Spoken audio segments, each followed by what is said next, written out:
ਚੱਕਦੇ ਟੀਵੀ ਦੇਖ ਰਹੇ ਸਾਰੇ ਦਰਸ਼ਕਾਂ ਨੂੰ ਪਰਮਿੰਦਰ ਸਿੰਘ ਵੱਲੋਂ ਸਤਿ ਸ਼੍ਰੀ ਅਕਾਲ। ਤੁਹਾਡਾ ਸਾਰਿਆਂ ਦਾ ਸਵਾਗਤ ਹੈ ਸਾਡੇ ਸ਼ੋਅ 1 ਆਵਰ ਦੇ ਵਿੱਚ। ਹਰ ਵਾਰ ਦੀ ਤਰ੍ਹਾਂ ਅਸੀਂ ਅੱਜ ਫਿਰ ਇੱਕ ਨਵਾਂ ਮੁੱਦਾ ਲੈ ਕੇ ਤੁਹਾਡੇ ਅੱਗੇ ਪੇਸ਼ ਹੋ ਰਹੇ ਹਾਂ। ਅੱਜ ਅਸੀਂ ਤੁਹਾਨੂੰ ਇੱਕ ਇਹੋ ਜਿਹੇ ਸਿੱਖ ਨੌਜਵਾਨ ਨਾਲ ਮਿਲਾਉਂਦੇ ਹਾਂ ਜੋ ਪਹਿਲਾਂ RSS ਯਾਨੀ ਕਿ ਰਾਸ਼ਟਰੀ ਸਵੈ ਸੇਵਕ ਸੰਘ ਦੇ ਕੈਂਪਾਂ ਵਿੱਚ ਜਾਂਦਾ ਰਿਹਾ ਹੈ ਅਤੇ ਕੁਝ ਕਾਰਨਾਂ ਕਰਕੇ ਹੁਣ ਇਸ ਨੌਜਵਾਨ ਨੇ RSS ਦੇ ਕੈਂਪਾਂ ਵਿੱਚ ਜਾਣਾ ਬੰਦ ਕਰ ਦਿੱਤਾ ਹੈ। ਕੀ ਕਾਰਨ ਨੇ ਔਰ ਕੀ ਕੁਝ ਹੁੰਦਾ ਹੈ ਇਹਨਾਂ ਕੈਂਪਾਂ ਦੇ ਵਿੱਚ? ਕਿਸ ਤਰ੍ਹਾਂ ਪਹਿਲਾਂ ਛੋਟੇ ਲੈਵਲ 'ਤੇ ਕੈਂਪਾਂ ਵਿੱਚ ਬੱਚਿਆਂ ਨੂੰ ਚੜ੍ਹਦੀ ਉਮਰ ਦੇ ਨੌਜਵਾਨਾਂ ਨੂੰ ਸ਼ਾਮਲ ਕੀਤਾ ਜਾਂਦਾ ਹੈ। ਜੇ ਅਸੀਂ ਤੇਜਿੰਦਰ ਸਿੰਘ ਨਾਮ ਦੇ ਇਸ ਨੌਜਵਾਨ ਦੀ ਗੱਲ ਕਰੀਏ ਤਾਂ ਛੋਟੇ ਪੱਧਰ ਦੇ ਕੈਂਪਾਂ ਵਿੱਚ ਧਰਮ ਬਾਰੇ ਕੋਈ ਖਾਸ ਗੱਲਬਾਤ ਨਹੀਂ ਕੀਤੀ ਜਾਂਦੀ, ਪਰ ਜਿੱਦਾਂ ਜਿੱਦਾਂ ਵੱਡੇ ਪੱਧਰ 'ਤੇ ਕੈਂਪਾਂ ਵਿੱਚ ਬੱਚਿਆਂ ਨੂੰ ਸ਼ਾਮਲ ਕੀਤਾ ਜਾਂਦਾ ਹੈ ਉੱਦਾਂ ਉਹਨਾਂ ਨੂੰ ਧਰਮ ਬਾਰੇ ਜਾਣਕਾਰੀ ਦਿੱਤੀ ਜਾਂਦੀ ਹੈ ਅਤੇ ਖਾਸ ਤੌਰ 'ਤੇ ਹਿੰਦੂ ਧਰਮ ਦੇ ਬਾਰੇ ਗੱਲਬਾਤ ਕੀਤੀ ਜਾਂਦੀ ਹੈ। ਜ਼ਿਆਦਾ ਸਮਾਂ ਨਾ ਲਗਾਉਂਦੇ ਹੋਏ ਤੁਹਾਨੂੰ ਮਿਲਾਉਂਦੇ ਹਾਂ ਤੇਜਿੰਦਰ ਸਿੰਘ ਦੇ ਨਾਲ, ਜਿਨ੍ਹਾਂ ਨਾਲ ਗੱਲਬਾਤ ਕਰ ਰਹੇ ਨੇ ਸਾਡੇ ਰਿਪੋਰਟਰ ਗੁਰਤੇਜ ਸਿੰਘ। ਵਾਹਿਗੁਰੂ ਜੀ ਕਾ ਖਾਲਸਾ, ਵਾਹਿਗੁਰੂ ਜੀ ਕੀ ਫਤਿਹ।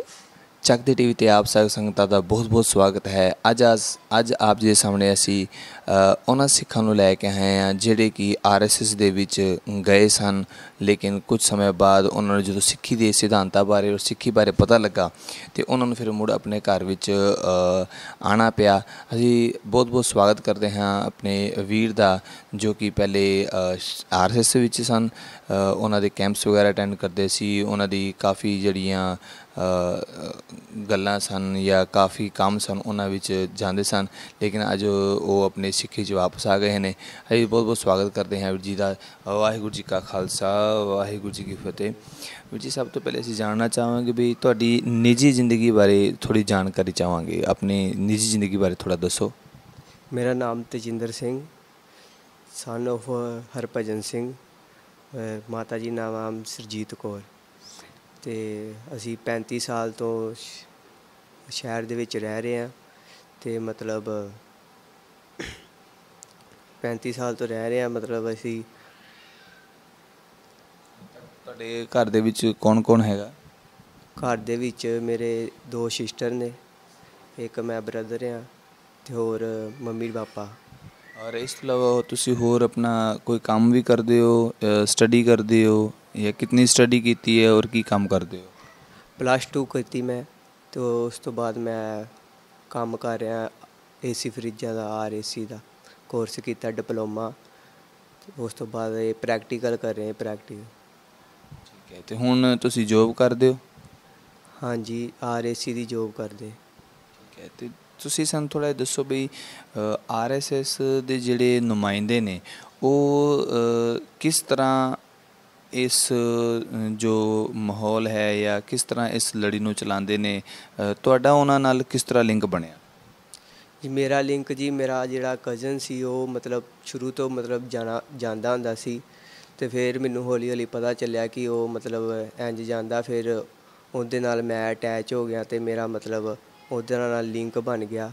ਫਿਰ ਮੈਂ ਵੀ ਜਾਣਾ ਸ਼ੁਰੂ ਕਰ ਦਿੱਤਾ। ਫਿਰ ਉਹਨਾਂ ਨੇ ਮਤਲਬ ਕਿ ਆਪਣਾ ਸਾਰਾ ਕੁਛ ਉਹਨਾਂ ਨੇ ਸਿਖਾਇਆ, ਮਤਲਬ ਆਪਣਾ ਪੂਰਾ ਦੱਸਦੇ, ਡਿਟੇਲ ਦੱਸਦੇ, ਮਤਲਬ ਸ਼ਾਖਾਵਾਂ ਲਗਾਉਂਦੇ ਉਹ, ਮਤਲਬ ਸ਼ਾਮ ਦੀ ਸ਼ਾਖਾ ਹੋ ਗਈ, ਸਵੇਰ ਦੀ ਸ਼ਾਖਾ ਹੋ ਗਈ, ਸ਼ਾਖਾ ਲਗਵਾਉਂਦੇ। ਫਿਰ ਮਤਲਬ ਉਹ ਆਪਣੇ ਮਤਲਬ ਬਾਅਦ 'ਚੋਂ ਪੂਰੀ 6 ਮਹੀਨੇ ਮਤਲਬ ਉਹ ਟ੍ਰੇਨਿੰਗ ਦਿੰਦੇ। ਉਸ ਤੋਂ ਬਾਅਦ ਉਹ ਆਪਣੇ ਕੈਂਪ ਲਗਾਉਣੇ ਸ਼ੁਰੂ ਕਰ ਦਿੰਦੇ। ਕੈਂਪ ਲਗਾਉਂਦੇ, ਇੱਕ ਕੈਂਪ ਹੁੰਦਾ ਇਹ ਹਫ਼ਤੇ ਦਾ, ਇੱਕ ਹਫ਼ਤਾ ਰਹਿੰਦਾ ਹੁੰਦਾ, ਇੱਕ ਹੁੰਦਾ ਉਹਨਾਂ ਦਾ 20 ਦਿਨਾਂ ਦਾ, ਇੱਕ ਹੋਰ 20 ਦਿਨਾਂ ਹੁੰਦਾ। ਉਸ ਤੋਂ ਬਾਅਦ ਇੱਕ ਕੈਂਪ ਲਾਉਂਦੇ ਮਹੀਨੇ ਦਾ, ਜਿਹੜਾ ਕਿ ਨਾਗਪੁਰ ਲਗਾਇਆ ਜਾਂਦਾ। ਨਾਗਪੁਰ ਲਗਾਉਂਦੇ ਉੱਥੇ ਮਤਲਬ ਫਿਰ ਉਹਨਾਂ ਨੇ ਮਤਲਬ ਜਦੋਂ ਉੱਥੇ ਜਾਈਏ ਨਾ ਅਤੇ ਉੱਥੇ ਵਾਹਵਾ ਇੰਡੀਆ ਦੇ ਵਿੱਚੋਂ ਸਾਰੇ ਮਤਲਬ ਕਿ ਤਕਰੀਬਨ ਸਾਰੇ ਆਏ ਹੁੰਦੇ ਇੰਡੀਆ, ਦਿੱਲੀ ਤੋਂ ਇਹਨਾਂ ਸ਼ਹਿਰਾਂ ਵਿੱਚੋਂ, ਸਾਰੇ ਪੰਜਾਬ ਦੇ ਵਿੱਚੋਂ, ਮਤਲਬ ਜ਼ਿਲ੍ਹਿਆਂ ਦੇ ਵਿੱਚੋਂ ਆਏ ਹੁੰਦੇ ਅਤੇ ਉਹ ਮਤਲਬ ਫਿਰ ਉਹਨਾਂ ਦਾ ਸਾਰਾ ਬਾਇਓਡਾਟਾ ਲਿਖ ਲੈਂਦੇ ਆ। ਬਾਇਓਡਾਟਾ ਲਿਖ ਕੇ ਫਿਰ ਉਹ ਗਨ ਬਣਾ ਲੈਂਦੇ। ਸ਼ਾਮੀ ਫਿਰ ਉਹਨਾਂ ਸ਼ਾਖਾ ਲਾਉਣੀ ਹੁੰਦੀ, ਫਿਰ ਉਹ ਗਨ ਬਣਾਉਂਦੇ, ਮਤਲਬ ਕਿ ਵੰਡ ਦਿੰਦੇ। ਮਤਲਬ ਜਿੰਨੀ ਵੀ ਸੰਖਿਆ ਹੋਵੇ, ਜਿੰਨੀ ਵੀ ਸੰਖਿਆ ਹੁੰਦੀ, 1000, 2000, 1500 ਸੰਖਿਆ, ਉਹ ਗਨ ਬਣਾ ਲੈਂਦੇ ਆ। 25 ਮੁੰਡੇ ਇਸ ਗਨ 'ਚ, 25 ਮੁੰਡੇ ਇਸ ਗਨ 'ਚ, 25 ਹੈ ਵੰਡ ਲੈਂਦੇ। ਗਨਾਂ ਦਾ ਨਾਂ ਰੱਖਿਆ ਜਾਂਦਾ, gun number 1, gun number 2, gun number 3, gun number 4, ਇਸ ਤਰ੍ਹਾਂ ਲੜੀਵਾਰ ਨਾਂ ਰੱਖਿਆ ਜਾਂਦਾ। ਫਿਰ ਉਹ ਆਪਣੇ ਗਨਾਂ ਦਾ ਨਾਂ ਰੱਖ ਲੈਂਦੇ ਆ। ਮਤਲਬ ਕਿ ਪਹਿਲੇ ਨੰਬਰ ਦਾ ਗਨ ਦਾ ਨਾਂ ਸ਼ਿਵਾਜੀ ਰਾਓ, ਦੂਜੇ ਨੰਬਰ ਗਨ ਦਾ ਨਾਂ ਇੰਝ, ਮਤਲਬ ਜਿਹੜੇ ਮਤਲਬ ਇਹਨਾਂ ਦੇ ਏਰੀਏ ਦੇ ਵਿੱਚ ਆਉਂਦੇ ਉਹਨਾਂ ਦੇ ਨਾਂ ਨਾਲ ਗਨਾਂ ਦੇ ਨਾਂ ਰੱਖੇ ਜਾਂਦੇ ਆ। ਫਿਰ ਉੱਥੇ ਆਪਣਾ ਹੋਰ ਸਿਖਾਉਣਾ ਸ਼ੁਰੂ ਕਰਦੇ ਆ। ਮਤਲਬ ਕਿ ਉੱਥੇ ਕਹਿੰਦੇ ਆ ਕਿ ਟ੍ਰੇਨਿੰਗ ਦੇਣੀ ਸ਼ੁਰੂ ਕਰਦੇ, ਹੋਰ ਟ੍ਰੇਨਿੰਗ ਕਰਨੀ ਦਿੰਦੇ ਆ। ਤੇ ਗਣ ਦਾ ਮਤਲਬ ਸੀਰੀਅਲ ਵਾਈਜ਼ ਜੋ ਗਣ ਹਿੰਦੀ ਦਾ ਸ਼ਬਦ ਹੈ ਜਿਹਦੇ ਵਿੱਚ ਕਿਹਾ ਜਾਂਦਾ ਹੈ ਗਣਿਤ ਅੰਕ ਮਤਲਬ ਜੋ ਸੀਰੀਅਲ ਵਾਈਜ਼ ਹੁੰਦੇ ਉਹਨੂੰ ਕਹਿੰਦੇ ਨੇ ਗਣ 1 ਜਾਂ ਨੰਬਰ 1, ਗਣ 2 ਨੰਬਰ 2, ਇਸ ਤਰ੍ਹਾਂ। ਔਰ ਇਸ ਤੋਂ ਇਲਾਵਾ ਸੰਖਿਆ ਦਾ ਮਤਲਬ ਜਿਹੜੀ ਉੱਥੇ ਲੋਕਾਂ ਦੀ ਸੰਖਿਆ ਹੁੰਦੀ ਹੈ ਉਹਨਾਂ ਸੰਖਿਆ ਉਸ ਸੰਖਿਆ ਦੀ ਗੱਲ ਕੀਤੀ ਹੈ। ਉਹ ਇਹੀ ਗੱਲ ਹੈ ਨਾ ਜੀ। ਅਤੇ ਦੂਸਰੀ ਗੱਲ ਹੈ ਵੀ ਜਿਹੜਾ ਇਹਨਾਂ ਨੂੰ ਪਤਾ ਲੱਗਦਾ ਵੀ ਹਾਂ ਵੀ ਇਹ ਸਿੱਖ ਲੜਕਾ ਜਾਂ ਇਹ ਸਿੱਖ ਬੱਚਾ ਸਾਡੀ RSS ਨਾਲ ਜੁੜ ਰਿਹਾ ਜਾਂ ਸ਼ਾਖਾ ਨਾਲ ਜੁੜਦਾ ਪਿਆ, ਉਹਨੂੰ ਫਿਰ ਇਹ ਕਿਸ ਤਰ੍ਹਾਂ ਆਪਣੇ ਨਾਲ ਜੋੜਦੇ ਨੇ? ਦੇਖੋ ਜੀ, ਪਹਿਲੋਂ ਆਪਣੇ ਨਾਲ ਮਤਲਬ ਕਿ ਪੂਰੀ ਖਿੱਚ ਪਾ ਦਿੰਦੇ। ਉਹਨਾਂ ਨੂੰ ਪਤਾ ਲੱਗ ਜਾਂਦਾ ਕਿ ਇਹ ਬੰਦਾ ਜਿਹੜਾ ਆਪਣੇ ਨਾਲ ਜੁੜ ਗਿਆ ਆ। ਫਿਰ ਉਹਨੂੰ ਮਤਲਬ ਉਹਦੇ ਨਾਲ ਹੋਰ ਖਿੱਚ ਪਾਉਂਦੇ ਆ ਕਿ ਇਹ ਜੁੜਿਆ ਰਵੇ।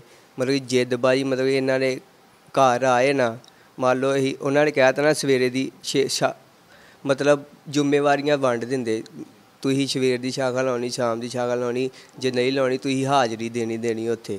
ਮਤਲਬ ਇੰਝ ਤਰ੍ਹਾਂ ਜੇ ਮਤਲਬ ਉੱਥੇ ਨਾ ਜਾਓ, ਇਹਨਾਂ ਨੇ ਸਵੇਰੇ ਤੜਕੇ ਸ਼ਾਖਾ ਲਾ ਕੇ ਅਤੇ ਉਹਨਾਂ ਨੇ ਵੇਖ ਲੈਣਾ ਅੱਜ ਫਲਾਣਾ ਬੰਦਾ ਨਹੀਂ ਆਇਆ ਅਤੇ ਉਹਦੇ ਘਰ ਚੱਲ ਜਾਣਾ। ਹਾਂਜੀ ਵੀਰ ਜੀ ਤੁਸੀਂ ਆਏ ਨਹੀਂ ਸ਼ਾਖਾ, ਅਤੇ ਕੀ ਪ੍ਰੋਬਲਮ ਸੀ? ਆਪਾਂ ਮਤਲਬ ਇੰਝ ਹੀ ਰੋਜ਼ ਉਹਨਾਂ ਨੇ ਆਏ ਨਾ, ਸ਼ਾਖਾ ਨਹੀਂ ਆਏ, ਇਹ ਨਹੀਂ ਆਇਆ, ਜੇ ਨਹੀਂ ਕੀਤਾ, ਉਹ ਨਹੀਂ ਕੀਤਾ, ਤੁਸੀਂ ਸ਼ਾਖਾ ਨਹੀਂ ਆਉਂਦੇ। ਫਿਰ ਉਹਨਾਂ ਨੂੰ ਅਸੀਂ ਦੱਸੀਦਾ ਸੀ ਭਾਈ ਸਾਡੀਆਂ ਮਜਬੂਰੀਆਂ ਹੈਗੀਆਂ, ਮਤਲਬ ਅਸੀਂ ਨਹੀਂ ਆ ਸਕਦੇ। ਹੁਣ ਪ੍ਰਭਾਤ ਦੀ ਸ਼ਾਖਾ ਸਵੇਰੇ ਤੜਕੇ 6 ਵਜੇ ਕੌਣ ਉੱਠੇ? ਹੁਣ ਉੱਠੀ ਦਾ ਵੀ ਆ ਪਰ ਇਹਨਾਂ ਕੰਮਾਂ ਵਾਸਤੇ ਥੋੜ੍ਹੀ ਉੱਠੀ ਦਾ, ਮਤਲਬ ਵਿਹਲੇ ਥੋੜ੍ਹੀ ਅਸੀਂ ਇਸ ਤਰ੍ਹਾਂ। ਮਤਲਬ ਅਸੀਂ ਇਹਨਾਂ ਦੇ ਕਜ਼ਨ ਨਾਲ ਹੁਣੇ ਫ਼ੋਨ 'ਤੇ ਵੀ ਗੱਲ ਕੀਤੀ ਹੈ। ਉਹਨਾਂ ਨੇ ਦੱਸਿਆ ਕਿ ਉਹਨਾਂ ਨੂੰ 5 ਸਾਲ ਪਹਿਲੇ ਇੱਕ ਛੋਟੇ ਜਿਹੇ ਕਾਰਜ ਲਈ ਜ਼ਿੰਮੇਵਾਰੀ ਦਿੱਤੀ ਸੀ, ਪਰ ਉਸ ਜ਼ਿੰਮੇਵਾਰੀ ਦੇ ਵਿੱਚ ਜੋ ਉਹਨਾਂ ਨੇ ਵਾਅਦੇ ਕੀਤੇ ਸੀ ਉਹ ਵਾਅਦੇ ਉਹਨਾਂ ਨੇ ਪੂਰੇ ਨਹੀਂ ਕੀਤੇ। ਔਰ ਉਸ ਤੋਂ ਬਾਅਦ ਉਹਨਾਂ ਨੇ ਉਸ ਜ਼ਿੰਮੇਵਾਰੀ ਨੂੰ ਛੱਡ ਦਿੱਤਾ ਸੀ ਵੀ ਮੈਂ ਇਸ ਵਿੱਚ ਕੰਮ ਨਹੀਂ ਕਰਾਂਗਾ। ਥੋੜ੍ਹੀ ਦੇਰ ਪਹਿਲੇ ਹੀ ਉਹਨਾਂ ਨਾਲ ਫ਼ੋਨ 'ਤੇ ਗੱਲ ਹੋਈ ਹੈ ਔਰ ਉਹਨਾਂ ਨੇ ਇਹ ਵੀ ਦੱਸਿਆ ਕਿ ਅੱਜ ਵੀ ਉਹ ਉਹਨਾਂ ਨੂੰ ਇਸ ਗੱਲ ਦੇ ਉੱਤੇ ਪ੍ਰੈਸ਼ਰਾਈਜ਼ ਕਰਦੇ ਨੇ ਕਿ ਅਸੀਂ ਤੁਹਾਨੂੰ ਜੋ ਜ਼ਿੰਮੇਵਾਰੀ ਦਿੱਤੀ ਸੀ ਉਹ ਜ਼ਿੰਮੇਵਾਰੀ ਨੂੰ ਤੁਸੀਂ ਪੂਰਾ ਕਰੋ। ਪਰ ਉਹ ਜੋ ਸਿੰਘ ਹੈ ਉਹ ਕਹਿੰਦਾ ਨਹੀਂ, ਮੈਂ ਉਹ ਕੰਮ ਛੱਡ ਚੁੱਕਾ ਹਾਂ, ਹੁਣ ਮੈਂ ਸਿੱਖੀ ਜਾ ਚੁੱਕਾ ਹਾਂ। ਅਤੇ ਭਾਈ ਸਾਹਿਬ ਮੈਂ ਇੱਕ ਗੱਲ ਹੋਰ ਪੁੱਛਣਾ ਚਾਹਾਂਗਾ ਵੀ ਜੋ ਸ਼ਾਖਾ ਦੇ ਵਿੱਚ ਜਾਂ ਜੋ ਕੈਂਪ ਲੱਗੇ ਸੀ ਉਹਨਾਂ ਵਿੱਚ ਤੁਹਾਡੇ ਨਾਲ ਕਿਸ ਤਰ੍ਹਾਂ ਦਾ ਵਤੀਰਾ ਜਾਂ ਸਿੱਖੀ ਦੇ ਪ੍ਰਤੀ ਜਾਂ ਆਪਣੇ ਧਰਮ ਦੇ ਪ੍ਰਤੀ, ਹਿੰਦੂ ਦੇ ਪ੍ਰਤੀ ਉਹ ਕੀ ਚੱਕਰ ਹੈਗਾ? ਕਿਉਂਕਿ ਉਹਨਾਂ ਦਾ ਮੇਨ ਮੰਤਵ ਤਾਂ ਹੈ ਵੀ ਹਿੰਦੂਤਵ ਨੂੰ ਵਧਾਉਣਾ, ਅਤੇ ਉੱਥੇ ਫਿਰ ਸਿੱਖਾਂ ਦਾ ਕੀ ਕੰਮ? ਉਹਨਾਂ ਨੇ ਆਪਣੇ ਟਾਈਮ ਟੇਬਲ ਬਣਾਇਆ ਹੁੰਦਾ ਦਿਨਚਰਿਆ ਦੇ ਹਿਸਾਬ ਨਾਲ। ਉਹ ਮਤਲਬ ਸਾਰਿਆਂ ਨੂੰ ਕਹਿ ਦਿੰਦੇ ਆ ਕਿ ਦਿਨਚਰਿਆ ਮਤਲਬ ਆਪਣੀਆਂ ਡਾਇਰੀਆਂ ਦੇ ਉੱਤੇ ਨੋਟ ਕਰ ਲਓ। ਉਸ ਦਿਨਚਰਿਆ ਦੇ ਹਿਸਾਬ ਨਾਲ ਸਾਰਿਆਂ ਨੂੰ ਚਲਾਉਂਦੇ ਆ। ਉਹ ਮਤਲਬ ਕਿ ਉਹ ਸਵੇਰੇ ਤੜਕੇ 4 ਵਜੇ ਉੱਠਣਾ, 4 ਵਜੇ ਉੱਠ ਕੇ ਆਪਣਾ ਐਕਸਰਸਾਈਜ਼ ਕਰਵਾਉਂਦੇ ਵਗੈਰਾ। ਬਾਅਦ 'ਚ ਉਸ ਤੋਂ ਬਾਅਦ 7 ਵਜੇ ਤੱਕ ਹੁੰਦਾ ਹੈ ਪ੍ਰੈਕਟਿਸ। 7 ਵਜੇ ਤੋਂ ਬਾਅਦ ਆਪਣਾ ਨਾਸ਼ਤਾ ਪਾਣੀ ਕਰਾਉਂਦੇ। 8 ਕੁ ਵਜੇ ਬਾਅਦ 'ਚ ਉਹਨਾਂ ਦਾ ਬੋਧਿਕ ਲੱਗਦਾ। ਬੋਧਿਕ ਮਤਲਬ ਉੱਥੇ ਇਹ ਸਭ ਕੁਛ ਦੱਸਦੇ ਆ ਕਿ ਮਤਲਬ ਕਿ ਸ਼ਹਿਰਾਂ ਤੋਂ ਬੁਲਾ ਲੈਂਦੇ ਜਿਹੜੇ ਬੰਦੇ ਮਤਲਬ ਕਿ ਪ੍ਰਚਾਰ ਕਰਨ ਵਾਸਤੇ ਆਹ ਬੋਧਿਕ ਵਧੀਆ ਦੇ ਸਕਦਾ। ਉਹਨਾਂ ਦੇ ਏਰੀਆ ਦੇ ਵਿੱਚ ਵਾਹਵਾ ਇੰਝ ਦੇ ਬੰਦੇ ਹੈਗੇ ਜਿਹੜੇ ਮਤਲਬ ਬੋਧਿਕ ਦਿੰਦੇ ਆ।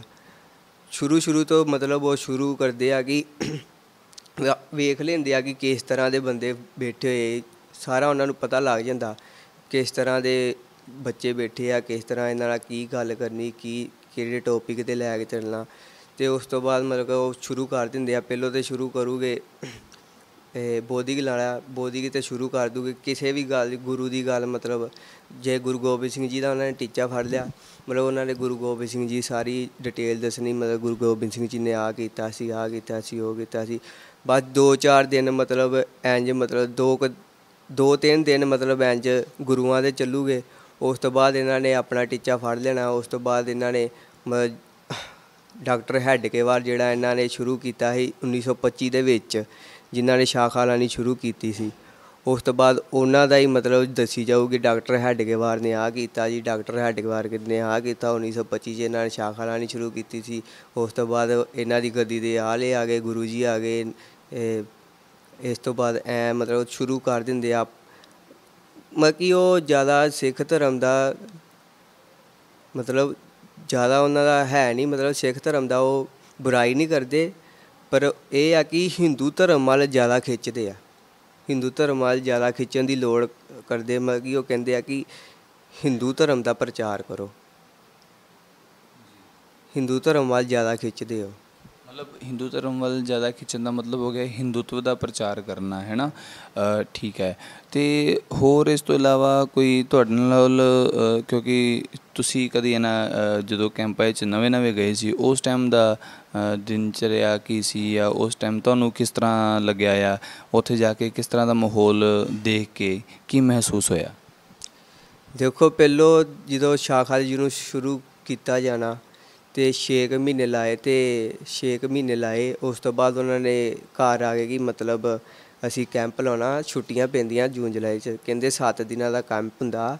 7 ਦਿਨਾਂ ਦੇ ਕੈਂਪ ਦੇ ਵਿੱਚ ਮਤਲਬ ਵੀ ਜਾਓ ਅਤੇ ਤੁਸੀਂ ਜਿਵੇਂ ਅਸੀਂ ਤੁਹਾਨੂੰ ਸਿਖਾਇਆ ਨਾ, ਉੱਥੇ ਤੁਹਾਨੂੰ ਹੋਰ ਵਧੀਆ ਸਿਖਾਉਣਗੇ, ਮਤਲਬ ਹੋਰ ਵੀ ਗੱਲਾਂ ਕਹਿੰਦੇ ਸਿੱਖਣ ਨੂੰ ਮਿਲੂਗੀਆਂ। ਅਤੇ ਉਹ ਮੈਂ ਅਟੈਂਡ ਕੀਤਾ, ਮਤਲਬ ਕਿ ਮੈਂ ਅਟੈਂਡ ਨਹੀਂ ਸੀ ਕਰਨਾ, ਮਤਲਬ ਜ਼ਬਰਦਸਤੀ ਕਹਿੰਦੇ ਤੁਸੀਂ ਜਾਣਾ। ਅਤੇ ਅਸੀਂ ਮਤਲਬ 2 ਜਣੇ ਗਏ, 2 ਜਣੇ ਸੀ ਉਹਨਾਂ ਦੀ ਨਜ਼ਰਾਂ ਦੇ ਵਿੱਚ, ਇੱਕ ਮੈਂ ਸੀ, ਇੱਕ ਮੁੰਡਾ ਹੋਰ ਸੀ, ਉਹਦਾ ਨਾਮ ਮਨੀ ਸਿੰਘ ਹੈਗਾ। ਅਤੇ ਅਸੀਂ ਸਾਨੂੰ ਦੋਵਾਂ ਨੂੰ ਭੇਜ ਦਿੱਤਾ ਗਿਆ ਉਸ ਕੈਂਪ ਦੇ ਵਿੱਚ। ਅਤੇ ਕੈਂਪ ਦੇ ਵਿੱਚ ਜਦੋਂ ਅਸੀਂ ਗਏ ਅਤੇ ਮਤਲਬ ਉਹਨਾਂ ਨੇ ਸਾਰੇ ਚਲੇ ਗਏ ਜਦੋਂ, ਅਤੇ ਸ਼ਾਮਾਂ ਕੁ ਵੇਲੇ ਉਹਨਾਂ ਸਾਰਿਆਂ ਨੂੰ ਬੁਲਾ ਲਿਆ, ਜਿੰਨੇ ਵੀ ਹੈਗੇ ਸੀ। ਸ਼ਾਮਾਂ ਵੇਲੇ ਬੁਲਾ ਲੈਂਦੇ ਆ ਕਿ ਸ਼ਾਖਾ ਲਾਉਂਦੇ, ਸ਼ਾਖਾ ਲਾ ਕੇ ਉਸ ਤੋਂ ਬਾਅਦ ਰਾਤੀ ਉਹਨਾਂ ਨੇ ਆਪਣਾ ਦਿਨਚਰਿਆ ਲਾ ਦਿੰਦੇ, ਆਪਣੀ ਡਾਇਰੀਆਂ ਦੇ ਉੱਤੇ ਨੋਟ ਕਰ ਲਓ। ਨੋਟ ਕਰਕੇ ਉਸ ਤੋਂ ਬਾਅਦ ਕਹਿੰਦੇ ਤੁਸੀਂ 4:30 ਵਜੇ ਉੱਠਣਾ। 4:30 ਵਜੇ ਉੱਠ ਕੇ ਫਿਰ ਉਹ ਆਪਣੀ ਐਕਸਰਸਾਈਜ਼ ਕਰਾਉਂਦੇ, ਐਕਸਰਸਾਈਜ਼ ਕਰਾ ਕੇ ਫਿਰ 7 ਵਜੇ ਕਰਾਉਂਦੇ ਨਾਸ਼ਤਾ। ਉਸ ਤੋਂ ਬਾਅਦ 8:30 ਵਜੇ ਬੋਧਿਕ ਲੱਗਦਾ। ਬੋਧਿਕ ਤੋਂ ਬਾਅਦ ਨਹਾਉਣਾ ਧੋਣਾ ਹੁੰਦਾ, ਨਹਾ ਧੋ ਕੇ ਫਿਰ ਮਤਲਬ ਥਕਾਵਟ ਜਿਹੜੀ ਹੁੰਦੀ ਹੈ, ਯੋਗ ਆਸਨ ਜੇ ਕਰਾਉਂਦੇ ਆ। ਯੋਗ ਆਸਨ ਕਰਾ ਕੇ ਫਿਰ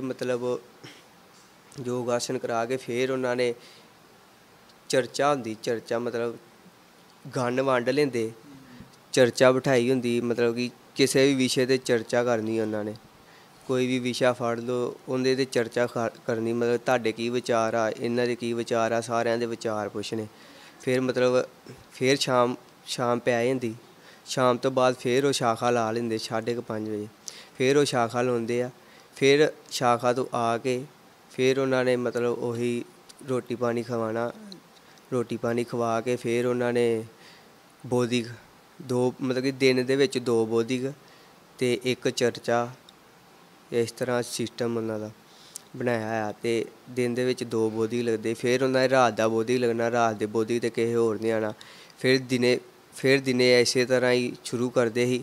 ਹੁਣ ਦਿਨੇ ਇਸੇ ਤਰ੍ਹਾਂ ਸ਼ੁਰੂ ਕਰਦੇ ਸੀ। ਫਿਰ ਦਿਨੇ ਜਿਹਨੇ ਬੋਧਿਕ ਦਿੱਤਾ ਹੁੰਦਾ ਸੀ ਨਾ, ਜਿਹਨੇ ਦਿਨੇ ਬੋਧਿਕ ਦਿੱਤਾ ਹੁੰਦਾ ਸੀ, ਉਹ ਬੋਧਿਕ ਦੇ ਚਰਚਾ ਰੱਖ ਦਿੰਦੇ ਸੀ ਕਿ ਉਹਨਾਂ ਦਾ ਬੋਧਿਕ ਕਿਹੜੀ ਚਰਚਾ ਦੇ ਨਾਲ ਅਟੈਚਮੈਂਟ ਸੀ, ਉਸ ਬੋਧਿਕ ਦੇ ਫਿਰ ਚਰਚਾ ਰੱਖ ਦਿੰਦੇ ਸੀ। ਉਹ ਚਰਚਾ ਦੇ ਚੱਲਦੇ ਸੀ ਉਹਨਾਂ ਨੇ ਮਤਲਬ ਕੀ ਕਿਹਾ ਸੀ। ਉਹ ਜਿਹੜੇ ਆਏ ਸੀ ਆਪਣਾ ਬੋਧਿਕ ਕਰਕੇ ਕਿ ਉਹਨਾਂ ਦਾ ਨਾਂ ਕੀ ਸੀ, ਨਾਂ ਪੁੱਛਦੇ ਆ ਕਿ ਤੁਸੀਂ ਸੁਣਿਆ ਕਿ ਨਹੀਂ ਸੁਣਿਆ ਚੰਗੀ ਤਰ੍ਹਾਂ, ਇਸ ਜਾਣਨ ਵਾਸਤੇ ਕਿ ਇਹਨਾਂ ਨੂੰ ਪਤਾ ਲੱਗਾ ਕਿ ਨਹੀਂ ਲੱਗਾ, ਕਿੰਨਾ ਕੁ ਸੁਣਿਆ, ਕਿੰਨਾ ਕੁ ਨਹੀਂ ਸੁਣਿਆ, ਮਤਲਬ ਕਿ ਕਿੰਨਾ ਕੁ ਆਪਣੇ ਦਿਮਾਗ ਵਿੱਚ ਪਾਇਆ, ਕਿੰਨਾ ਨਹੀਂ ਪਾਇਆ।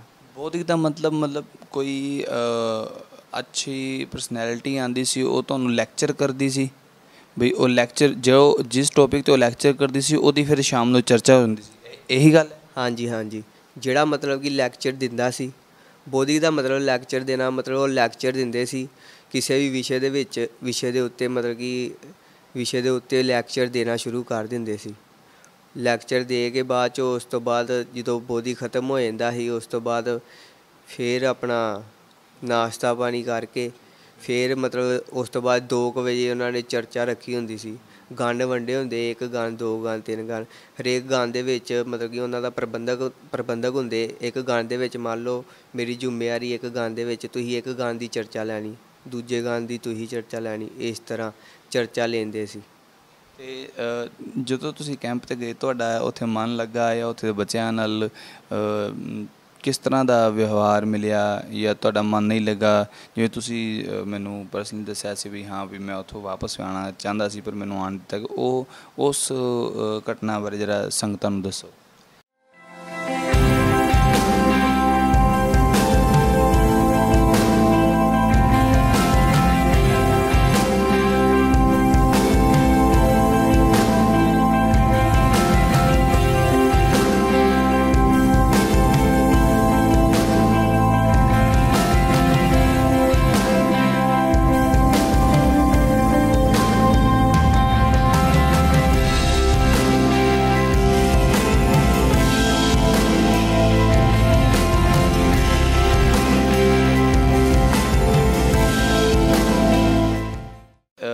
ਜਦੋਂ ਤੁਸੀਂ ਕੈਂਪ 'ਤੇ ਗਏ ਤੁਹਾਡਾ ਉੱਥੇ ਮਨ ਲੱਗਾ ਜਾਂ ਉੱਥੇ ਦੇ ਬੱਚਿਆਂ ਨਾਲ ਕਿਸ ਤਰ੍ਹਾਂ ਦਾ ਵਿਵਹਾਰ ਮਿਲਿਆ ਜਾਂ ਤੁਹਾਡਾ ਮਨ ਨਹੀਂ ਲੱਗਾ? ਜਿਵੇਂ ਤੁਸੀਂ ਮੈਨੂੰ ਪਰਸਨਲੀ ਦੱਸਿਆ ਸੀ ਵੀ ਹਾਂ ਵੀ ਮੈਂ ਉੱਥੋਂ ਵਾਪਸ ਆਉਣਾ ਚਾਹੁੰਦਾ ਸੀ ਪਰ ਮੈਨੂੰ ਆਉਣ ਤੱਕ ਉਸ ਘਟਨਾ ਬਾਰੇ ਜ਼ਰਾ ਸੰਗਤਾਂ ਨੂੰ ਦੱਸੋ।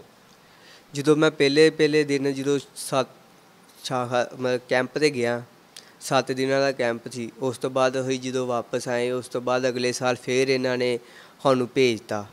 ਉਹ ਕੈਂਪ ਹੀ 20 ਦਿਨਾਂ ਦਾ ਕੈਂਪ ਹੀ ਉਹਨਾਂ ਦੇ ਸਾਨੂੰ ਭੇਜਤਾ ਉੱਥੇ 20 ਦਿਨਾਂ ਦੇ ਕੈਂਪ ਦੇ ਵਿੱਚ। ਅਤੇ ਅਸੀਂ ਬੜੀ ਨਾਂਹ ਕੀਤੀ ਕਿ ਅਸੀਂ ਨਹੀਂ ਜਾ ਸਕਦੇ, ਸਾਡੇ ਘਰ ਵਿੱਚ ਪ੍ਰੋਬਲਮ ਹੈਗੀ ਆ, ਨਹੀਂ ਜਾ ਸਕਦੇ। ਫਿਰ ਉਹਨਾਂ ਨੇ ਖਿੱਚ ਧੂ ਕੇ ਮਤਲਬ ਭੇਜ ਦਿੱਤਾ ਸਾਨੂੰ। ਉਹ ਕੈਂਪ ਲੱਗਾ ਸੀ ਫਾਜ਼ਿਲਕਾ ਦੇ ਵਿੱਚ, ਕੋਈ ਸਕੂਲ ਹੈਗਾ, ਉਹਨਾਂ ਦੇ ਆਪਣੇ ਸਕੂਲ ਹੈਗੇ ਆ ਅੰਡਰ ਡਾਕਟਰ ਹੈਡਗੇਵਾਰ ਦੇ ਨਾਂ ਦੇ ਬਣਾਏ ਹੋਏ, ਹੋਰ ਜਿਹੜੇ ਇਹਨਾਂ ਦੇ ਵਿੱਚ ਆਉਂਦੇ ਉਹਨਾਂ ਦੇ ਨਾਂ 'ਤੇ ਸਕੂਲ ਬਣਾਏ ਹੋਏ ਉਹਨਾਂ ਨੇ। ਮਤਲਬ ਉਹਨਾਂ ਨੇ ਭੇਜਤਾ ਉੱਥੇ ਵੀ ਇਸੇ ਤਰ੍ਹਾਂ ਹੀ ਮਤਲਬ ਵਿਹਾਰ ਕਰਕੇ ਮਤਲਬ ਉੱਥੇ ਫਿਰ ਹੋਰ ਕੁਛ ਸਿਖਾਉਂਦੇ ਆ, ਉਸ ਤੋਂ ਉੱਚਾ ਲੈਵਲ ਲੈ ਕੇ ਜਾਂਦੇ ਆ। ਫਿਰ ਉੱਥੇ ਜ਼ਿੰਮੇਵਾਰੀਆਂ ਦਿੰਦੇ ਆ ਕਿ ਤੁਸੀਂ ਮਤਲਬ ਮੁੱਖ ਸ਼ਿਕਸ਼ਕ, ਇਹ ਦੂਜਾ ਤੁਹਾਡੇ ਤੋਂ ਥੱਲੇ ਜਿਹੜਾ ਉਹ ਫਿਰ ਉਹ ਇਸੇ ਤਰ੍ਹਾਂ ਜ਼ਿੰਮੇਵਾਰੀਆਂ ਦੇ ਦਿੰਦੇ ਆ। ਅਤੇ ਉਸ ਤੋਂ ਬਾਅਦ ਫਿਰ ਉਸ ਤੋਂ ਬਾਅਦ ਅਸੀਂ 20 ਦਿਨਾਂ ਦਾ ਕੈਂਪ ਲਾ ਕੇ ਵਾਪਸ ਆਏ। ਉਸ ਤੋਂ ਬਾਅਦ ਫਿਰ ਇਹਨਾਂ ਨੇ ਮਤਲਬ 20 ਦਿਨਾਂ ਦਾ ਹੋਰ ਕੈਂਪ, ਉੱਥੇ ਮਤਲਬ ਮੈਨੂੰ ਪਤਾ ਚੱਲ ਗਿਆ ਸੀ ਕਿ ਇਹ ਗਲਤ ਵਾ, ਮਤਲਬ ਇਹ ਸਾਨੂੰ ਆਪਣੇ ਅੰਦਰ ਖਿੱਚਣ ਦੇ ਆ। ਅਤੇ ਮਤਲਬ ਅਸੀਂ ਜਾਣਾ ਬੰਦ ਕਰਤਾ, ਇਹਨਾਂ ਦਾ ਲਿੰਕ ਤੋੜਤਾ। ਫਿਰ ਇਹਨਾਂ ਉਸ ਤੋਂ ਬਾਅਦ ਫਿਰ ਸਾਲ ਕੁ ਬਾਅਦ ਘਰ ਆ ਗਏ। ਫਿਰ ਕਹਿੰਦੇ ਕਿ ਅਸੀਂ ਮਤਲਬ ਤੁਹਾਨੂੰ ਕੈਂਪ 'ਤੇ ਲਿਜਾਣਾ, 20 ਦਿਨਾਂ ਦਾ ਕੈਂਪ ਹੈਗਾ, ਕਰ ਲਓ ਅਟੈਂਡ। ਅਸੀਂ ਕਿਹਾ ਨਹੀਂ ਜਾਣਾ, ਮਤਲਬ ਅਸੀਂ ਨਹੀਂ ਜਾ ਸਕਦੇ। ਅਤੇ ਫਿਰ ਕਹਿੰਦੇ ਨਹੀਂ ਚੱਲ ਜਾਓ, ਇੱਥੇ ਸਾਡੇ ਹੈਗੇ ਜਿਹੜੇ ਮੁੱਖ ਹੈਗੇ ਸੀ, ਜਿਹੜੇ ਇੱਥੇ ਮੁੱਖ ਹੈਗੇ ਸੀ ਉਹ ਵੀ ਆ ਗਏ। ਉਹ ਕਹਿੰਦੇ ਨਹੀਂ ਤੁਸੀਂ ਚੱਲ ਜਾਓ, ਤਜਿੰਦਰ ਜੀ ਚੱਲ ਜਾਓ, ਕੁਛ ਨਹੀਂ ਹੁੰਦਾ, ਨਾਲ ਤੁਹਾਡੇ ਮਣੀ ਜੀ ਚੱਲ ਜਾਂਦੇ ਆ। ਅਤੇ ਮਤਲਬ ਜਿੱਥੇ ਵੀ ਅਸੀਂ ਗਏ ਨਾ, ਸਾਨੂੰ 2 ਜਣਿਆਂ ਨੂੰ ਭੇਜਿਆ ਗਿਆ, ਮਣੀ ਨੂੰ ਅਤੇ ਮੈਨੂੰ।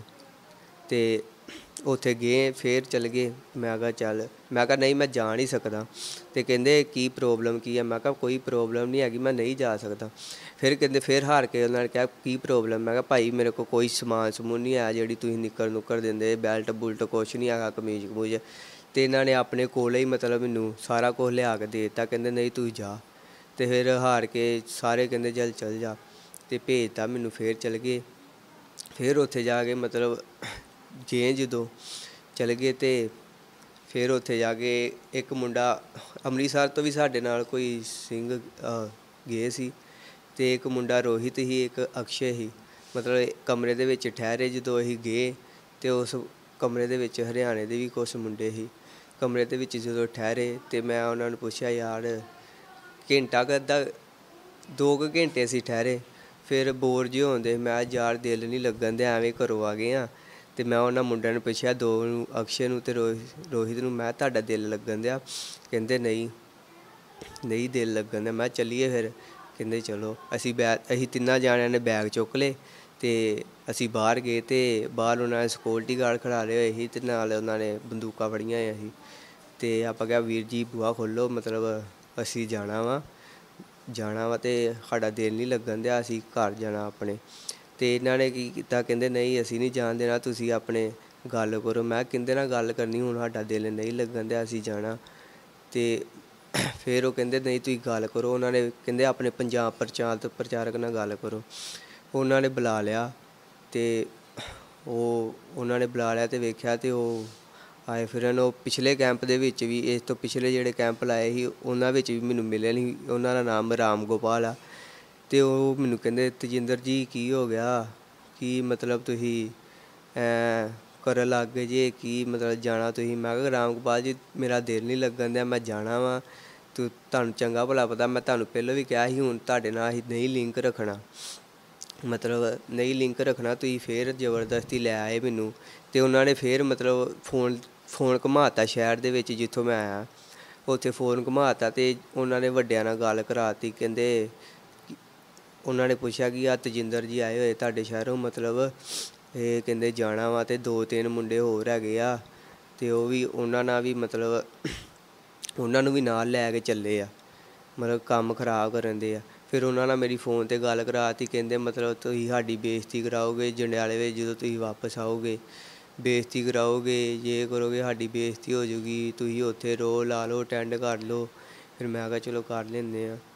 ਫਿਰ ਖਿੱਚ ਧੂ ਕੇ ਕਰਨਾ ਹੀ ਪਿਆ। ਅਤੇ ਕਹਿੰਦੇ ਜੰਝ ਦਿਲ ਮੇਰਾ ਦਿਲ, ਮੈਂ ਕਿਹਾ ਮੇਰਾ ਦਿਲ ਨਹੀਂ ਲੱਗਦਾ। ਕਹਿੰਦੇ ਜੰਝ ਦਿਲ ਲੱਗਦਾ ਉਂਝ ਲਾਓ। ਮੈਂ ਠੀਕ ਆ। ਮੈਂ ਚੁੱਕੋ ਬਈ ਬੈਗ ਚੁੱਕੋ, ਤਿੰਨਾਂ ਜਣਿਆਂ ਨੂੰ ਬੈਗ ਚੁੱਕੇ ਅਤੇ ਮੈਂ ਅੰਦਰ ਜਾਂਦੇ ਸਾਰ ਹੀ ਇੱਕ ਹਰਿਆਣੇ ਦਾ ਮੁੰਡਾ ਸੀ, ਉਹਨੂੰ ਚਪੇੜਾਂ ਮਾਰਨੀਆਂ ਸ਼ੁਰੂ ਕਰਤੀਆਂ। ਅਤੇ ਫਿਰ ਉਹਨੇ ਸ਼ਿਕਾਇਤ ਲਾ ਤੀ। ਫਿਰ ਆਇਆ ਅਤੇ ਫਿਰ ਰਾਮ ਗੋਪਾਲ ਜੀ ਆਏ। ਕਹਿੰਦੇ ਤੁਸੀਂ ਕੀ ਮਤਲਬ ਮੁੰਡਾ ਕੁੱਟਤਾ, ਕੀ ਮਤਲਬ ਇੰਝ ਥੋੜ੍ਹੀ ਕਰਨਾ। ਮੈਂ ਕਿਹਾ ਤੁਸੀਂ ਆਪੇ ਕਿਹਾ ਦਿਲ ਲਾਓ। ਮੈਂ ਕਿਹਾ ਸਾਡਾ 20 ਦਿਨ ਦਿਲ ਇੰਝ ਹੀ ਲੱਗਣਾ ਹੈ, ਜੇ ਤੁਸੀਂ ਮੈਨੂੰ ਬਰਦਾਸ਼ਤ ਕਰ ਸਕਦੇ ਵੇਖ ਲਓ, ਨਹੀਂ ਕਰ ਸਕਦੇ ਤਾਂ ਤਾਂ ਵੀ ਭੇਜ ਦਿਓ ਮੈਨੂੰ, ਮੇਰਾ 20 ਦਿਨ ਦਿਲ ਇੰਝ ਹੀ ਲੱਗਣਾ ਵਾ। ਮਤਲਬ ਕਿ ਇਹਨਾਂ ਤੋਂ ਛੁਟਕਾਰਾ ਪਾਉਣ ਵਾਸਤੇ ਮੈਂ ਰਾਹ ਲੱਭ ਲਿਆ ਸੀ ਕਿ ਹੁਣ ਮਤਲਬ 20 ਦਿਨ ਜੇ ਇੱਥੇ ਰਹਿਣਾ ਵੀ ਹੈ ਨਾ, 20 ਦੇ 20 ਦਿਨ ਲੜਨਾ ਹੀ ਆ, ਲੜਾਈਆਂ ਹੀ ਲੈਣੀਆਂ, ਆਪਣੀ ਗੈਂਗ ਬਣਾ ਲੈਣੀ ਆ, ਤਦ ਹੀ ਇਹਨਾਂ ਕੋਲ ਛੁਟਕਾਰਾ ਮਿਲਣਾ। ਫਿਰ ਮਤਲਬ 20 ਦਿਨ ਉੱਥੇ ਰਹੇ, 20 ਤੇ 20 ਦਿਨ ਇਹਨਾਂ ਨਾਲ ਲੜਾਈ ਕਰਦੇ ਨੇ। ਕੋਈ ਹਰਿਆਣੇ ਦਾ ਮੁੰਡਾ ਸੀ ਉਹਨੂੰ ਕੁੱਟਤਾ, ਕੋਈ ਦਿੱਲੀ ਦਾ ਸੀ ਉਹਨੂੰ ਕੁੱਟਤਾ।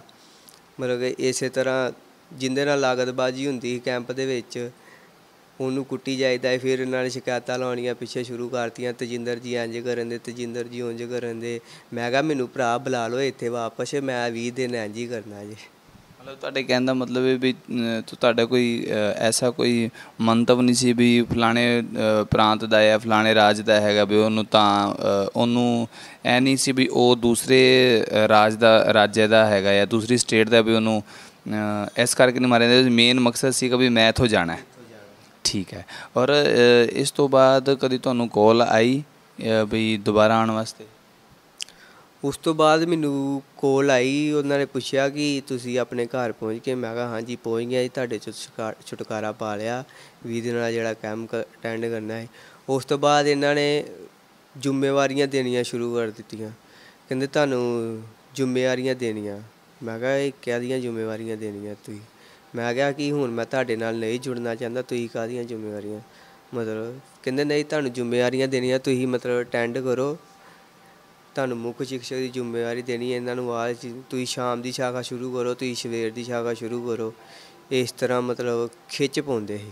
ਫਿਰ ਠੀਕ ਹੈ। ਉਸ ਤੋਂ ਬਾਅਦ ਕੀ ਉੱਥੇ ਜਾਣ ਤੋਂ ਤੁਹਾਡੇ ਪੇਰੈਂਟਸ ਵਗੈਰਾ ਨੇ ਤੁਹਾਨੂੰ ਰੋਕਿਆ ਨਹੀਂ, ਜਾਂ ਉਹਨਾਂ ਨੂੰ ਇਸ ਗੱਲ ਦਾ ਪਤਾ ਹੀ ਨਹੀਂ ਹੈਗਾ ਵੀ ਇਹ ਕੀ ਸਿਸਟਮ ਹੈ ਕੀ ਨਹੀਂ ਹੈ? ਪੇਰੈਂਟਸ ਨੇ ਰੋਕਿਆ ਨਹੀਂ, ਪੇਰੈਂਟਸ ਉਹਨਾਂ ਨੂੰ ਮਤਲਬ ਪਤਾ ਨਹੀਂ ਸੀ। ਉਹ ਸਮਝਦੇ ਸੀ ਕਿਤੇ ਚੰਗੇ ਕੰਮ ਹੀ ਲੱਗਾ ਆ ਸ਼ਾਇਦ, ਇਸ ਤਰ੍ਹਾਂ। ਇੱਧਰ ਫਿਰ ਇਸ ਪਾਸੇ ਝੁਕਾਅ ਕਿਸ ਤਰ੍ਹਾਂ ਆਇਆ ਉੱਥੋਂ ਛੱਡ ਕੇ ਵੀ ਸਿੱਖੀ ਵੱਲ ਵਾਪਸ, ਜਾਂ ਆਪਣੇ ਘਰ ਪਰਤਣਾ, ਜਾਂ ਗੁਰੂ ਘਰ ਵੱਲ ਜੁੜਨਾ, ਉਹ ਕਿਸ ਤਰ੍ਹਾਂ? ਉਸ ਤੋਂ ਬਾਅਦ ਜਦੋਂ ਅਸੀਂ ਅਟੈਂਡ ਕਰਕੇ ਆਏ ਕੈਂਪ, ਮਤਲਬ ਉਸ ਤੋਂ ਬਾਅਦ ਮੇਰਾ ਜਿਹੜਾ ਬ੍ਰਦਰ ਆ ਵੱਡਾ, ਉਹ ਮਤਲਬ ਜੁੜਿਆ ਹੋਇਆ ਸੀਗਾ ਸਿੱਖੀ ਦੇ ਪ੍ਰਚਾਰ, ਗੁਰਦੁਆਰੇ ਜਾਂਦਾ ਹੁੰਦਾ ਸੀ। ਅਤੇ ਗੁਰਦੁਆਰੇ ਜਾਂਦਾ ਹੁੰਦਾ ਸੀ। ਇੱਕ ਵਾਰੀ ਪਟਨਾ ਸਾਹਿਬ ਹੋ ਕੇ ਆਇਆ ਅਤੇ ਮੈਂ ਵੇਖਿਆ ਅਤੇ ਉੱਥੋਂ ਧਮਾਲਾ ਸਿੱਖ ਕੇ ਆਇਆ, ਬੜਾ ਵਧੀਆ ਲੱਗਾ ਮੈਨੂੰ। ਅਤੇ ਉਹਨੇ ਘਰ ਆ ਕੇ ਜਦੋਂ ਧਮਾਲਾ ਬਣਿਆ ਅਤੇ ਮੈਂ ਕਿਹਾ ਬੱਲੇ ਕਿੱਥੋਂ ਸਿੱਖਿਆ? ਅਤੇ ਕਹਿੰਦਾ ਯਾਰ ਉੱਥੋਂ ਸਿੱਖ ਕੇ ਆਇਆ। ਅਤੇ ਉਹਨੂੰ ਮਤਲਬ ਪਤਾ ਲੱਗ ਗਿਆ ਕਿ ਇਹ RRS ਨਾਲ ਅਟੈਚਮੈਂਟ ਹੈਗੀ ਆ, ਤੇ ਮੈਨੂੰ ਪਤਾ ਨਹੀਂ ਸੀ ਕਿ RRS ਇਸ ਤਰ੍ਹਾਂ ਦੇ ਆ, ਉਸ ਤਰ੍ਹਾਂ ਦੇ ਆ। ਫਿਰ ਉਹਨੇ ਮੈਨੂੰ ਦੱਸਿਆ, ਕਿਸੇ ਬੰਦੇ ਨਾਲ ਬੁਲਾਇਆ ਕਿ RRS ਬਾਰੇ ਤੈਨੂੰ ਦੱਸਦੇ ਆ ਕਿ ਫਿਰ ਉਹਨੇ ਮੈਨੂੰ ਦੱਸਿਆ ਕਿ ਇੰਝ ਮਤਲਬ RRS ਵਾਲੇ ਸਾਡੇ ਖਿਲਾਫ ਹੈਗੇ ਸਿੱਖਾਂ ਦੇ, ਇਸ ਤਰ੍ਹਾਂ। ਫਿਰ ਮੈਂ ਉੱਥੋਂ ਜਾਣਾ ਘੱਟ ਗਿਆ। ਫਿਰ ਕੁਛ ਕੁ ਦਿਨਾਂ ਬਾਅਦ ਉਹ ਘਰ ਆ ਗਏ ਅਤੇ ਉਸ ਤੋਂ ਬਾਅਦ ਘਰ ਆ ਗਏ ਅਤੇ ਮੈਨੂੰ ਕਹਿੰਦੇ ਤੁਸੀਂ ਸ਼ਾਖਾ ਨਹੀਂ ਲਾਉਂਦੇ, ਤੁਸੀਂ ਇਹ ਨਹੀਂ ਕਰਦੇ, ਤੁਸੀਂ ਉਹ ਨਹੀਂ ਕਰਦੇ। ਮੈਂ ਕਿਹਾ ਨਹੀਂ ਜੀ, ਮੈਂ ਤੁਹਾਡੇ ਨਾਲ ਨਹੀਂ ਜੁੜਨਾ ਚਾਹੁੰਦਾ, ਮੈਂ ਨਹੀਂ ਸ਼ਾਖਾ ਸ਼ੂਖਾ ਲਾਉਣਾ ਚਾਹੁੰਦਾ। ਅਤੇ ਹੋਲੀ ਵਾਲਾ ਦਿਨ ਸੀ ਉਦੋਂ, ਅਤੇ ਹੋਲੀ ਵਾਲਾ ਦਿਨ ਸੀ ਅਤੇ ਘਰ ਆ ਗਏ ਅਤੇ ਮੈਂ ਨਹਾਉਣ ਡਿਆ ਸੀ। ਕਹਿੰਦੇ ਤੇਜਿੰਦਰ ਜੀ ਹੋਲੀ ਹੋਲੀ ਹੋਲੀ। ਮੈਂ ਕਿਹਾ ਕਿਹੜੀ ਹੋਲੀ? ਮੈਂ ਕਿਹਾ ਅਸੀਂ ਹੌਲੀ ਮਨਾਉਂਦੇ ਨਹੀਂ, ਤੁਸੀਂ ਕਿਹੜੀ ਹੋਲੀ ਮਨਾਈ ਫਿਰਦੇ ਜੇ? ਮੈਂ ਕਿਹਾ ਨਹੀਂ, ਤੁਸੀਂ ਕਿਉਂ ਆਏ ਜੇ ਇੱਥੇ? ਮੈਂ ਤੁਹਾਨੂੰ ਕਿਹਾ ਸੀ ਤੁਸੀਂ ਨਹੀਂ ਆਉਣਾ। ਫਿਰ ਮਤਲਬ ਕਿ ਵਾਹਵਾ ਬਹਿਸ ਬੂਸ ਹੋਈ। ਮੈਂ ਮਤਲਬ ਕਿ ਗਾਲਾਂ ਗੂਲਾਂ ਕੱਢ ਕੇ ਭਜਾ ਦਿੱਤਾ। ਉਸ ਤੋਂ ਬਾਅਦ ਉਹ ਨਹੀਂ ਆਏ। ਮਤਲਬ ਮੇਨ ਗੱਲ ਹੈ ਕਹਿਣ ਦਾ ਵੀ ਖਿਲਾਫ ਤੇ ਕੌਣ ਸਾਡੇ ਹੈ, ਸਾਨੂੰ ਹਾਲੇ ਅਸੀਂ ਇਸ ਬਾਰੇ ਕੁਝ ਕਹਿ ਨਹੀਂ ਸਕਦੇ। ਮਤਲਬ ਅਸੀਂ ਆਪਣੇ ਜਿਹੜੇ ਸਿੱਖੀ ਤੋਂ ਟੁੱਟੇ ਹੋਏ ਸੀ, ਅਸੀਂ ਆਪਣੀ ਸਿੱਖੀ 'ਚ ਵਾਪਸ ਆਏ ਹਾਂ। ਅਤੇ ਇਹ ਇੰਸਪੀਰੇਸ਼ਨ ਤੁਹਾਨੂੰ ਆਪਣੇ ਭਰਾ ਤੋਂ ਮਿਲੀ, ਵੱਡੇ ਭਰਾ ਤੋਂ ਮਿਲੀ, ਠੀਕ ਹੈ। ਅਤੇ ਹੁਣ ਇਸ ਵਕਤ ਵੀ ਤੁਸੀਂ ਕੀ ਸਿੱਖੀ ਦੇ ਪ੍ਰਚਾਰ ਲਈ ਜਾਂ ਕੋਈ ਹੋਰ ਕੁਝ ਕਾਰਜ ਕਰਦੇ ਹੋ, ਕਿਸ ਤਰ੍ਹਾਂ? ਹੁਣ ਸਿੱਖੀ ਦੇ ਪ੍ਰਚਾਰ ਦੇ ਲਈ ਮਤਲਬ ਅਸੀਂ ਆਪਣੀ ਗੱਤਕਾ ਅਖਾੜਾ ਬਣਾਇਆ ਆ, ਭਾਈ ਬਚਿੱਤਰ ਸਿੰਘ ਜੀ ਗੱਤਕਾ ਅਖਾੜਾ, ਉਹਦੇ ਰਾਹੀਂ ਪ੍ਰਚਾਰ ਕਰੀਦਾ। ਹੋਰ ਇਸ ਤੋਂ ਇਲਾਵਾ ਗੱਤਕਾ ਦਾ ਪ੍ਰਚਾਰ ਤਾਂ ਹੋ ਗਿਆ, ਇੱਕ ਬੱਚਿਆਂ ਨੂੰ ਸ਼ਸਤਰ ਵਿੱਦਿਆ ਦਾ ਜਾਂ ਇਸ ਤਰ੍ਹਾਂ ਹੋਰ ਕੁਛ ਇਸ ਤੋਂ ਇਲਾਵਾ ਜੋ ਤੁਹਾਡੇ ਅਖਾੜੇ ਦੇ ਵੱਲੋਂ ਕੋਈ ਗੁਰਮਤਿ ਪ੍ਰਚਾਰ ਦੇ ਲਈ ਕੋਈ ਕਾਰਜ ਹੁੰਦਾ ਹੋਏ? ਅਸੀਂ ਇਹ ਪ੍ਰੋਗਰਾਮ ਬਣਾਏ, ਇਹ ਕੀਰਤਨ ਕਰੀਦਾ। ਮਤਲਬ ਜੱਥਾ ਬਣਾਇਆ ਹੈ, ਕੀਰਤਨੀਆ ਜੱਥਾ, ਨਿਸ਼ਕਾਮ ਕੀਰਤਨੀਆ ਜੱਥਾ, ਕੋਈ ਭੇਟਾ ਭੂਟਾ ਨਹੀਂ ਲੈਂਦੇ। ਨਿਸ਼ਕਾਮ ਕੀਰਤਨੀਆ ਜੱਥਾ ਹੈ ਅਤੇ ਹਫ਼ਤੇ ਦੇ ਐਤਵਾਰ ਕਰੀਦਾ। ਜਿੰਦੇ ਵੀ ਘਰ ਮਤਲਬ ਕਰਾਉਣਾ ਹੋਵੇ ਕੀਰਤਨ, ਫ੍ਰੀ ਸੇਵਾ, ਕੋਈ ਮਤਲਬ ਦੇਗ ਪ੍ਰਸ਼ਾਦ ਦੀ ਸੇਵਾ ਲੈਂਦੇ। ਹੋਰ ਬਾਕੀ ਕੋਈ ਮਤਲਬ ਉਹਨਾਂ ਨੇ ਪ੍ਰੈਸ਼ਰ ਨਹੀਂ ਪਾਉਂਦੇ, ਫ੍ਰੀ ਸੇਵਾ ਕਰੀਦੀ। ਜੋ ਕੀਰਤਨ ਵਗੈਰਾ ਕਰਦੇ ਹੋ ਉਹ ਕੌਣ ਨੇ? ਉਹ ਭੇਟਾ ਨਹੀਂ ਲੈਂਦੇ ਜਾਂ ਕੀਰਤਨ ਹੈ ਜਾਂ ਅਰਦਾਸ ਕਰਦੇ ਨੇ ਜਾਂ ਕਥਾ ਹੁੰਦੀ, ਉਹ ਕੀ ਸਿਸਟਮ ਹੈ? ਕੀਰਤਨ ਦੇਖੋ ਜੀ, ਛੋਟੀਆਂ ਸਿਸਟਰਾਂ ਉਹਨਾਂ ਨੇ ਕੀਰਤਨ ਸਿੱਖਿਆ ਗੁਰਦੁਆਰੇ ਤੋਂ, ਉਹ ਕੀਰਤਨ ਕਰਦੇ ਆ ਅਤੇ ਕੀਰਤਨ ਕਰਦੇ ਬਸ ਆਪ ਮਤਲਬ ਮਹਾਰਾਜ ਜੀ ਦਾ ਸਰੂਪ ਲੈ ਆਈਦਾ। ਆਪਾਂ ਆਪ ਜਾਈਦਾ ਗੁਰਦੁਆਰੇ, ਲੈ ਕੇ ਆਈਦਾ, ਆਪ ਹੀ ਮਤਲਬ ਕੀਰਤਨ ਕਰੀਦਾ, ਆਪ ਹੀ ਸਾਰਾ ਕੁਛ ਕਰਕੇ ਅਤੇ ਸੁੱਖ ਆਸਣ ਕਰਕੇ ਆਪ ਹੀ ਗੁਰਦੁਆਰੇ ਮਤਲਬ ਛੱਡ ਕੇ ਆਈਦਾ ਗ੍ਰੰਥ ਸਾਹਿਬ ਜੀ। ਇੱਕ ਛੋਟਾ ਜਿਹਾ ਸਵਾਲ ਹੋਰ ਆਉਂਦਾ ਹੈ ਕਿ ਵੀ ਇੱਥੋਂ ਜਿਵੇਂ ਤੁਸੀਂ ਮੁੜ ਕੇ ਆਏ ਹੋ, ਜੋ RSS ਦੀ ਸ਼ਾਖਾ ਵਗੈਰਾ ਨੇ, ਚਲੋ ਉਹ ਸਿੱਖਾਂ ਬਾਰੇ ਗਲਤ ਨਹੀਂ ਬੋਲਦੇ, ਅਤੇ ਫਿਰ ਤੁਹਾਡਾ ਇੱਥੇ ਵਾਪਸ ਆਉਣਾ ਕਿਸ ਤਰ੍ਹਾਂ ਹੋਇਆ?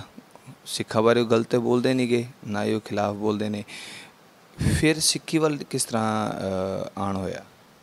ਸਿੱਖੀ ਵੱਲ ਪਹਿਲੋਂ ਤਾਂ ਸਾਨੂੰ ਪਤਾ ਨਹੀਂ ਸੀਗੀ ਸਿੱਖੀ ਬਾਰੇ ਕੁਛ ਪਤਾ ਨਹੀਂ ਸੀ। ਪਹਿਲੋਂ ਜਦੋਂ ਪਤਾ ਚੱਲ ਗਿਆ ਮਤਲਬ ਸਿੱਖੀ ਦੇ ਨਾਲ ਜੁੜ ਗਏ ਆਪਾਂ, ਇਸ ਤਰ੍ਹਾਂ ਮਤਲਬ ਆਉਣਾ ਹੋ ਗਿਆ। ਫਿਰ ਮਤਲਬ ਉੱਥੇ ਜਾਣਾ ਘੱਟ ਗਏ, ਅਸੀਂ ਸਿੱਖੀ ਦਾ ਪ੍ਰਚਾਰ ਕਰਨਾ ਸ਼ੁਰੂ ਕਰਤਾ, ਸਿੱਖੀ ਦੇ ਲੜ ਲੱਗ ਗਏ।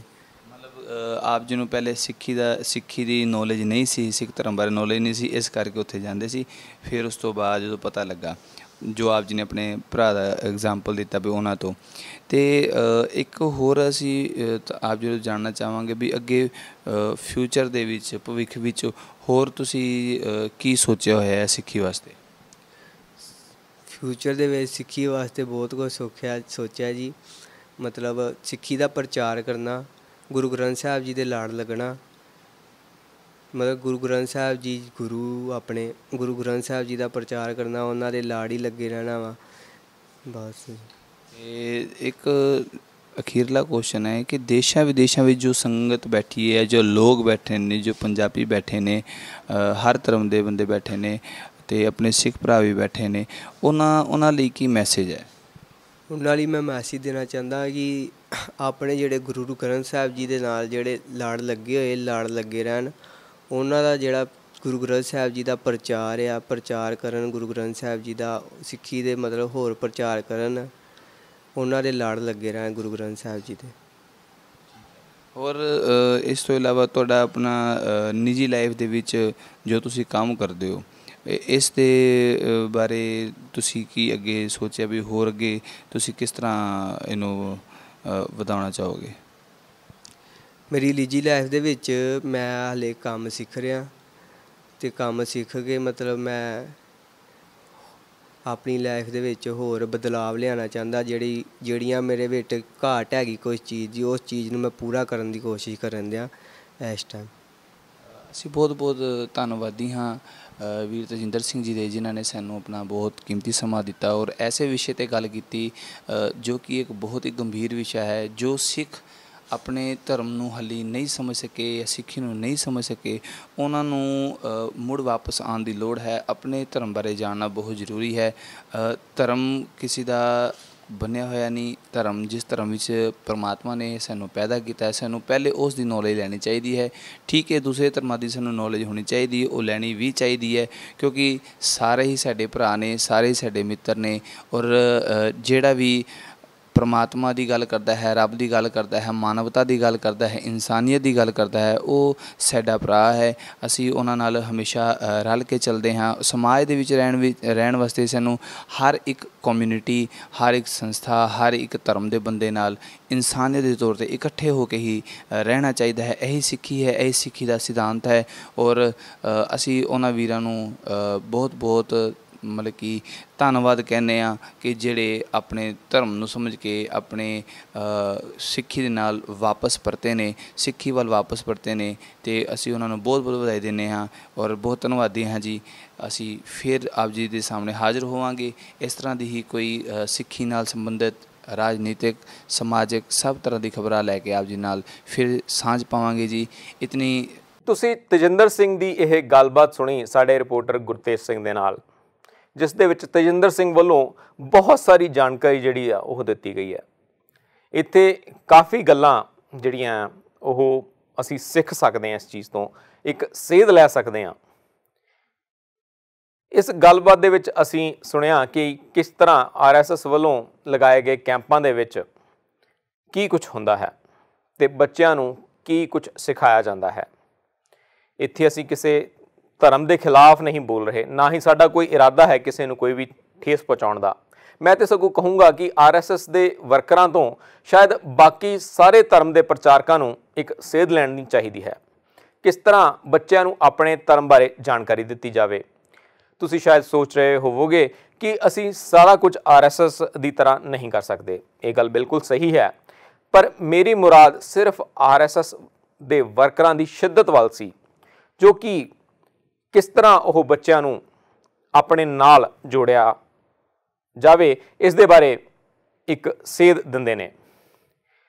ਜੇ ਅਸੀਂ RSS ਬਾਰੇ ਹੋਰ ਗੱਲਬਾਤ ਕਰੀਏ ਤਾਂ ਰਾਸ਼ਟਰੀ ਸਵੈ ਸੇਵਕ ਸੰਘ ਨਾਲੋਂ RSS ਦੇ ਤੌਰ 'ਤੇ ਜ਼ਿਆਦਾ ਪ੍ਰਸਿੱਧ ਹੈ। ਇਸ ਦੀ ਸ਼ੁਰੂਆਤ ਡਾਕਟਰ ਕੇਸ਼ਵ ਹੇਡਗੇਵਾਰ ਨੇ 1925 ਵਿੱਚ ਬਰਤਾਨਵੀ ਸਰਕਾਰ ਦਾ ਟਾਕਰਾ ਕਰਨ ਦੇ ਲਈ ਹਿੰਦੂ ਲੋਕਾਂ ਨੂੰ ਫਿਰਕੂ ਲੀਹਾਂ 'ਤੇ ਇੱਕ ਕਰਕੇ ਇੱਕ ਸੱਭਿਆਚਾਰਕ ਸੰਗਠਨ ਵਜੋਂ ਕੀਤੀ ਸੀ।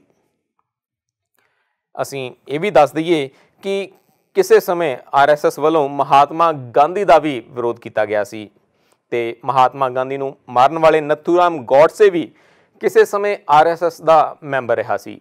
ਇਸ ਤੋਂ ਇਲਾਵਾ ਅਯੋਧਿਆ ਦਾ ਮਾਮਲਾ ਔਰ ਉਸ ਦੇ ਨਾਲ ਬਹੁਤ ਸਾਰੇ ਦੰਗਿਆਂ ਵਿੱਚ RSS ਅਤੇ ਉਸਦੇ ਸਹਿਯੋਗੀ ਸੰਗਠਨ ਜਿਸ ਤਰ੍ਹਾਂ ਕਿ ਬਜਰੰਗ ਦਲ ਔਰ ਇੱਕ ਦੋ ਹੋਰ ਸੰਗਠਨ ਨੇ, ਉਹਨਾਂ ਦੀ ਬਹੁਤ ਵੱਡੀ ਭੂਮਿਕਾ ਮੰਨੀ ਜਾਂਦੀ ਰਹੀ ਹੈ।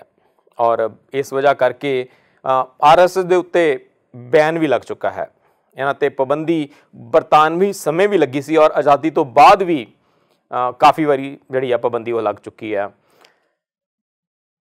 ਪਰ ਇਹ ਸੰਗਠਨ ਇੱਕ ਬਹੁਤ ਵੱਡੇ ਪੱਧਰ 'ਤੇ ਕੰਮ ਕਰ ਰਿਹਾ ਹੈ। ਜਿਸ ਤਰ੍ਹਾਂ ਅਸੀਂ ਸਾਰੇ ਜਾਣਦੇ ਹਾਂ ਕਿ ਸਾਡੇ ਦੇਸ਼ ਦੇ ਪ੍ਰਧਾਨ ਮੰਤਰੀ ਵੀ RSS ਦੇ ਨਾਲ ਜੁੜੇ ਹੋਏ ਨੇ। ਖਾਸ ਕਰਕੇ BJP ਨੂੰ RSS ਦੇ ਨਾਲ ਜੁੜਿਆ ਜਾਂਦਾ ਦੇਖਿਆ ਜਾਂਦਾ ਹੈ ਜਾਂ ਉਸ ਨੂੰ ਜੋੜ ਕੇ ਦੇਖਿਆ ਜਾਂਦਾ ਹੈ।